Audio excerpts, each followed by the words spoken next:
Hi viewers, welcome to my channel. இன்றைக்கி நம்ம சேனலில் பச்சை வேர்க்கடலையை நல்லா மொறு மொறுன்னு டேஸ்டியாக வீட்டில் எப்படி வறுத்து ஸ்டோர் பண்ணி வச்சுக்கலான்னு பார்க்கலாம். மாத கணக்கில் கூட கெட்டு போகாமல் இருக்குங்க. கம்மியான விலையில் பச்சை வேர்க்கடலை கிடைக்கும்போது இந்த மாதிரி வாங்கி செஞ்சு வச்சுக்கோங்க. அடிகனமான கடாய் எடுத்துக்கோங்க. கடாயில் நான் ஒரு 200 கிராம் அளவுக்கு தூள் உப்பு எடுத்திருக்கேன், அதாவது டேபிள் சால்ட் எடுத்திருக்கேன். உப்பு ஈரப்பதமாக இருந்தாலும் பரவாயில்ல. நான் ஒரு 1/2 கிலோ அளவுக்கு பச்சை வேர்க்கடலை எடுத்திருக்கேங்க.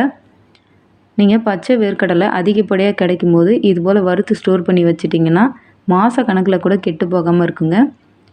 இப்போ உப்போடவே வேர்க்கடலையை சேர்த்துட்டு ஸ்டவ்வை நல்லா ஹை ஃப்ளேமில் வச்சுட்டு ஒரு 4 நிமிஷத்துக்கு கலந்துகிட்டே இருங்க. இது லேசாக கலர் மாதிரி வர ஆரம்பிக்கும், அதனால் இடையில கலந்துகிட்டே இருங்க. இது கலர் மாதிரி வந்த உடனே பார்த்திங்கன்னா இது நல்லா வெடிக்க ஆரம்பிக்கும். வெடிக்க ஆரம்பிக்கும் போது ஒரு 2-3 நிமிஷத்துக்கு கண்டினியூஸாக கலந்துக்கோங்க. அப்படியே விட்டிங்கன்னா எல்லாமே கருக ஆரம்பிச்சிடும். பாருங்கள், இந்த மாதிரி வெடிக்கிற சத்தம் கேட்கும். இந்த வெடிக்கிற சத்தம் கேட்டு இந்த சலசலப்புலாம் அடங்கின பிறகு ஸ்டவ் ஆஃப் பண்ணிக்கோங்க. ரொம்ப நேரம் விட்டிங்கன்னா இது அப்படியே நல்லா கசப்புத்தன்மை எடுக்க ஆரம்பிச்சிடும். இது லேசாக கலர் மாறிட்டு வெடிக்கிற சத்தம் அடங்கின உடனே ஸ்டவ் ஆஃப் பண்ணிவிட்டு 2 நிமிஷத்துக்கு கலந்துக்கோங்க. அப்படியே விட்டுடாதீங்க.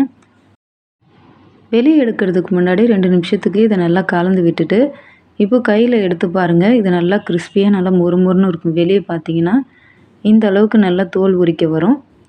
பாருங்கள், இது சரியான பக்குவத்தில் இருக்குது. இப்போ இதை வெளியே எடுத்துடலாம். வெளியே எடுத்துகிட்டு இதை நல்லா ஆற வச்சுடுங்க. இந்த மாதிரி கரண்டியில் உப்பு தனியாக வேர்க்கடலை தனியாக பிரித்து எடுத்துக்கோங்க.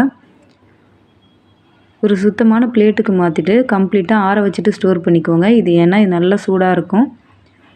இப்போ வறுத்தெடுத்த உப்பை மறுபடியும் ஸ்டோர் பண்ணி வச்சுக்கோங்க. மறுபடியும் வேர்க்கடலை இல்லை கொண்டக்கடலை வறுக்க கூட யூஸ் பண்ணிக்கலாம். இந்த அப்படியே ஸ்டோர் பண்ணி வச்சுக்கோங்க. சுத்தமான ஏர்டைட் கண்டெய்னரில் போட்டு ஸ்டோர் பண்ணி வச்சுக்கிட்டிங்கன்னா மாத கணக்கில் கூட கெட்டு போகாமல் இருக்கும். குழந்தைங்களுக்கு ஸ்நாக்ஸாக கூட கொடுத்து அனுப்பலாம்.